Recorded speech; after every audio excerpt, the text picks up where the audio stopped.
Assalamualaikum warahmatullahi wabarakatuh. Kembali lagi tentunya dengan saya di channel Doni99. Di channel ini seperti biasa saya membagikan kata-kata mutiara, motivasi dan mindsetnya para pembisnis atau pengusaha yang sukses. Tentu pada kesempatan hari ini saya juga ingin membagikan sebuah informasi sangat penting buat kita, apalagi buat yang mengikuti tes P3K di tahun 2025 ini. Nah, untuk informasinya kalian tonton video ini dengan seksama. Pengumuman nomor 03-panpel.bkn-ppk.teknis 2025 tentang jadwal pelaksanaan seleksi kompetensi pegawai pemerintahan dengan perjanjian kerja Badan Kepegawaian Negara tahun anggaran 2024. Jadi sudah terlaksana anggaran 2024 dan dilaksanakan tesnya 2025 ini.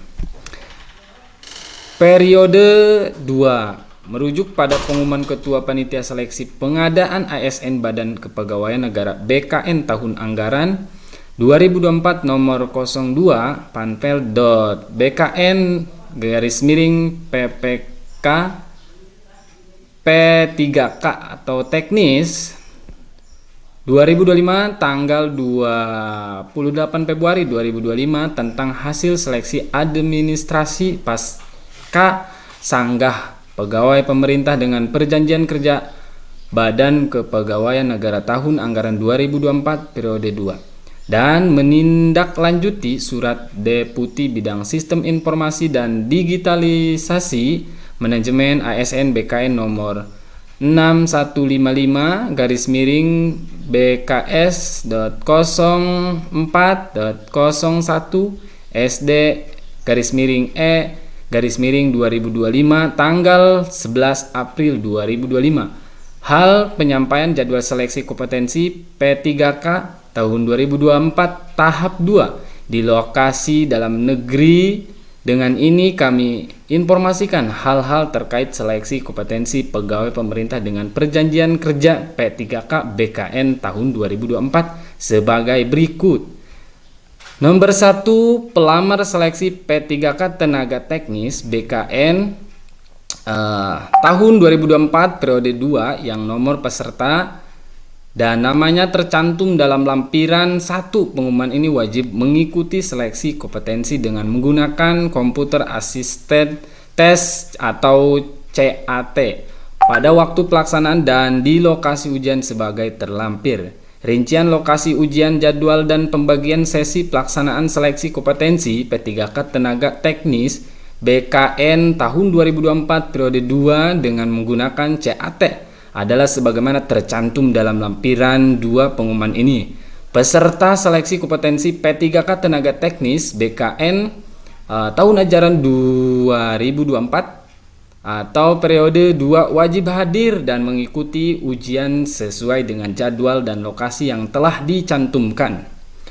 Yang keempat, peserta seleksi kompetensi P3K tenaga teknis BKN 2024 periode 2 tidak diperkenankan mengubah jadwal dan lokasi yang telah ditentukan. Yang nomor 4, peserta seleksi kompetensi P3K tenaga teknis BKN 2024 periode 2 wajib mencetak kartu tanda peserta ujian melalui laman sebagai berikut. Nah, ya. Tentu kalian yang sudah lolos administrasi dan ada pemberitahuan untuk mencetak kartu peserta ujian, maka kalian lakukan cetak kartu terlebih dahulu setelah jadwal pelaksanaan seleksi kompetensi diumumkan. Yang nomor 6, materi seleksi kompetensi P3K tenaga teknis dan BKN tahun ajar 2004 terdiri atas kompetensi teknis bertujuan untuk menilai penguasaan pengetahuan, keterampilan dan sikap atau perilaku yang dapat diamati, diukur dan dikembangkan yang spesifik berkaitan dengan bidang teknis jabatan. Materi pokok asal seleksi kompetensi teknis P3K tenaga teknis BKN tahun 2024 berdasarkan Surat Menteri Pendayagunaan Aparatur Negara dan Reformasi Birokrasi Republik Indonesia nomor B-5/M.SM.01 atau /00/2024 tanggal 29 November 2024. Hal materi pokok soal seleksi kompetensi teknik dengan CAT untuk seleksi pengadaan PPK atau P3K tahun anggaran 2024 adalah sebagai berikut. Nomor 1 adalah operator layanan operasional. Materi pokok menerima dan memeriksa sarana dan prasarana beserta dokumen sesuai dengan prosedur, mencatat dokumen sarana dan prasarana pada lembar atau buku kendali untuk tertib administrasi dan memudahkan pencarian, mendistribusikan sarana dan prasarana ke unit terkait, menginventarisasi sarana dan prasarana sesuai dengan prosedur. Selanjutnya mengatur penggunaan sarana dan prasarana sesuai kebutuhan, mengecek kondisi sarana dan prasarana dan lingkungan kantor, memelihara sarana dan prasarana, dan selanjutnya memberikan layanan permintaan dan peminjaman sarana dan prasarana sebagai dengan prosedur. Yang kedua adalah penata layanan operasional. Yang pertama melakukan kajian awal terhadap permasalahan layanan operasional. Dan yang kedua menyusun rencana layanan operasional, menyiapkan bahan dan peralatan layanan operasional. Dan keempat melaksanakan layanan operasional sesuai hasil kajian. Kelima adalah mengevaluasi pelaksanaan layanan operasional. Dan yang ketiga, poin ketiganya adalah pengadministrasian perkantoran. Yang pertama, memproses dokumen sesuai dengan prosedur untuk tertib administrasi. Dua, memilih dokumen sesuai dengan jenisnya. Ketiga, mengelompokkan dokumen sesuai dengan jenisnya. Dan yang keempat adalah mendistribusikan dokumen sesuai dengan jenisnya. Yang keempat, jabatan pengelola layanan operasional. Materi pokoknya 5. Lanjutan yang kelima, menyimpan dan memelihara dokumen sesuai dengan prosedur. Keenam, melayani peminjaman dokumen sesuai dengan ketentuan. Yang pertama, untuk pengelolaan layanan operasional, menyusun rencana kebutuhan peralatan operasional, menyusun jadwal penggunaan peralatan dan layanan operasional. Ketiga, memelihara dan merawat peralatan operasional sesuai dengan prosedur. Yang keempat, mengoperasikan peralatan operasional. Yang kelima, memperbaiki peralatan operasional sesuai dengan prosedur.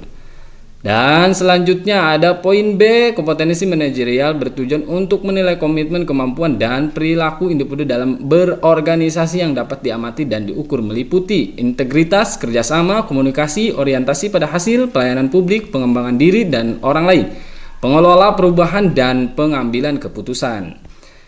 Kompetensi sosial kultural bertujuan untuk menilai pengetahuan dan sikap terkait pengalaman berinteraksi dengan masyarakat majemuk yang memiliki keberagaman dalam hal agama, suku, dan budaya, perilaku, wawasan kebangsaan, etika, nilai-nilai, moral, emosi, dan prinsip yang harus dipenuhi setiap pemegang jabatan untuk memperoleh hasil kerja sesuai dengan peran, fungsi, dan jabatan dalam peran pemangku jabatan sebagai perekat bangsa yang dimiliki atau yang memiliki.